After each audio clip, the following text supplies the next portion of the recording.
Thumbnail দেখেই বুঝতে পারছেন, বা অনেকে বুঝতে পারছেন না যে ঘটনাটি কি আসলে সত্য কিনা। তো ঘটনাটি কি সত্য কিনা নাকি মিথ্যা, তার সচিত্র প্রতিবেদন এবং প্রমাণ সহ আজকে আপনাদের কাছে উপস্থাপন করব। যেমন আক্তার একটা মামলা করেছেন, সেটার ভিডিওটাও আপনাদেরকে অল্প কিছু অংশ আমি লাগিয়ে দিব যাতে আপনারা দেখতে পারেন, এবং বর্তমান ডিএমপি পুলিশ কমিশনার কি বলেছেন সেই বিষয়টাও আমি আপনাদেরকে পরিষ্কারভাবে কিছু ভিডিও কাটিংস, ওনার বক্তব্য এবং বাকি আলোচনা করে আপনাদেরকে বুঝিয়ে দেব যে কি হয়েছে বা কি হতে চলেছে আসলে। তো সকলে একটু সাথে থাকুন। ভিডিওটা 3টা ভিডিও দিব, এই ভিডিওগুলো দেখুন একের পর এক, এবং এই 3টা ভিডিওর উপরে আমরা আলোচনা করব। সাথে থাকুন, প্লিজ সাবস্ক্রাইব করতে ভুলবেন না। সাবস্ক্রাইব করুন, কারণ আমরা যুদ্ধ অবস্থায় আছি, এই যুদ্ধে আমাদের জিততে হবে। আর এই যুদ্ধে জিততে হলে ভাই আপনাদের সাবস্ক্রিপশন দরকার আমাদের চ্যানেলগুলোতে।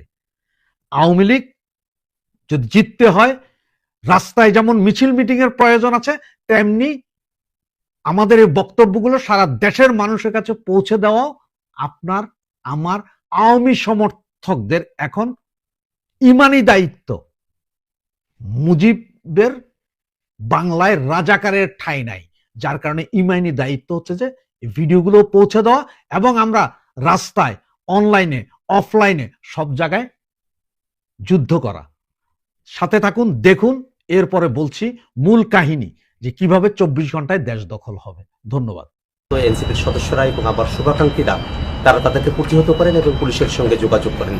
পরবর্তীতে পুলিশ ইনভেস্টিগেশন অফিসার তিনি প্রিসেন্টে এসে মামলা দায়ের করার জন্য আমাদেরকে পরামর্শ দেন। তার প্রেক্ষিতে আমি এয়ারপোর্টের খুব কাছের যে থানা পুলিশের রয়েছে সেখানে এসেছি, এবং যারা সেই দিন আমাদের উপরে হামলা করেছিল এবং হত্যা চেষ্টা করেছিল, ডেথ থ্রেট দিয়েছিল, তাদের ব্যাপারে আমরা এখানে মামলা দায়ের করেছি।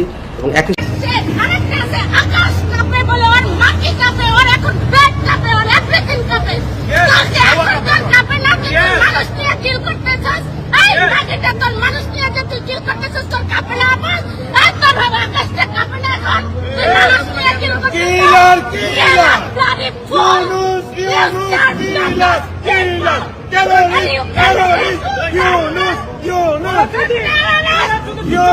যে জাস্ট 1 বছর আগে একটা দল ক্ষমতাচ্যুত হয়েছে, তারা টানা 17 বছর এই দেশ ক্ষমতা ছিল, তাদের বিরাট একটা জনগোষ্ঠী, বিরাট সাপোর্টার আছে।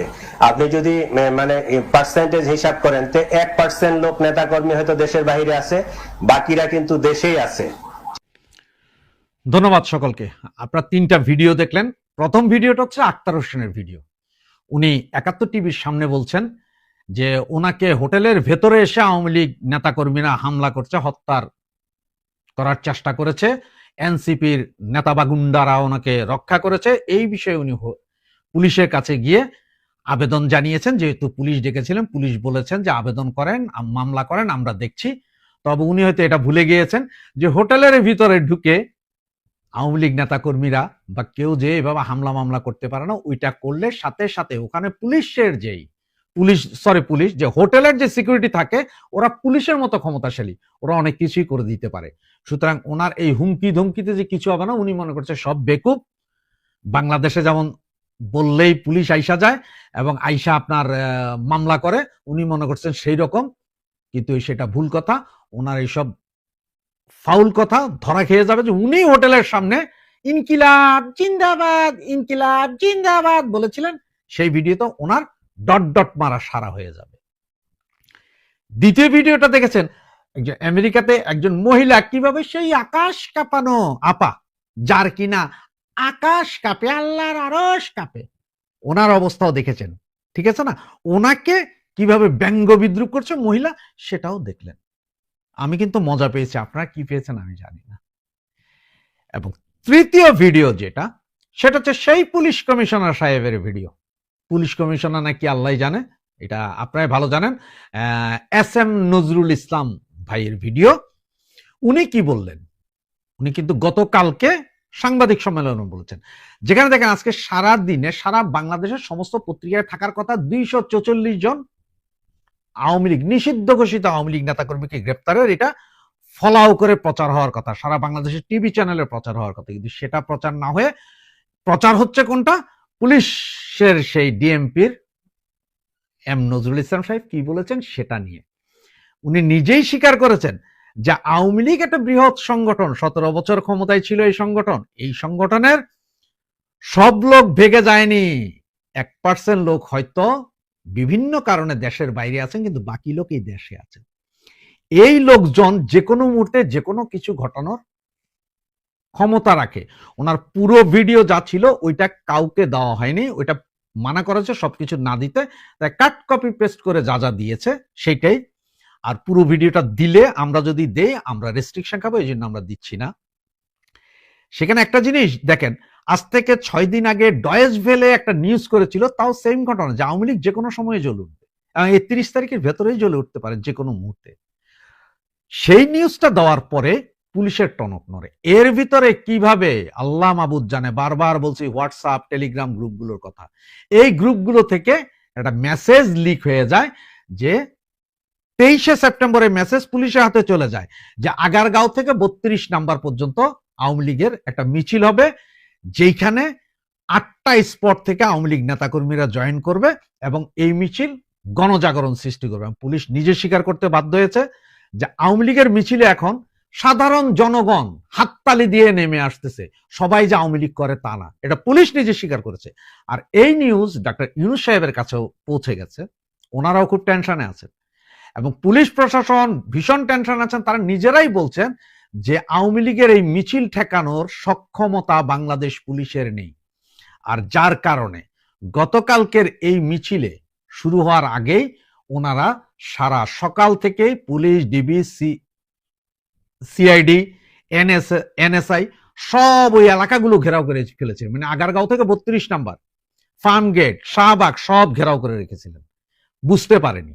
কিন্তু ওনাদেরই স্বীকারোক্তি যে হাজার হাজার লোক ওই সময় ওই জায়গায় ছিল, যেখান থেকে 244 জন যাদের গ্রেপ্তার করেছে তারা সবাই যে আওয়ামী লীগ নেতাকর্মী তা না, অনেক সাধারণ নাগরিক আছে যারা আওয়ামী লীগকে ভালোবেসে এই ইন্ট্রিম গভর্নমেন্ট দুষ্কৃতিকারী সরকারের পদত্যাগ চাইতে যারা জড়ো হয়ে গিয়েছিলেন।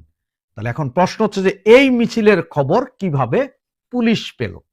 নিশ্চয় আমাদের মাঝে এখনো জামাতের রাজাকার রয়ে গেছে, তারাই।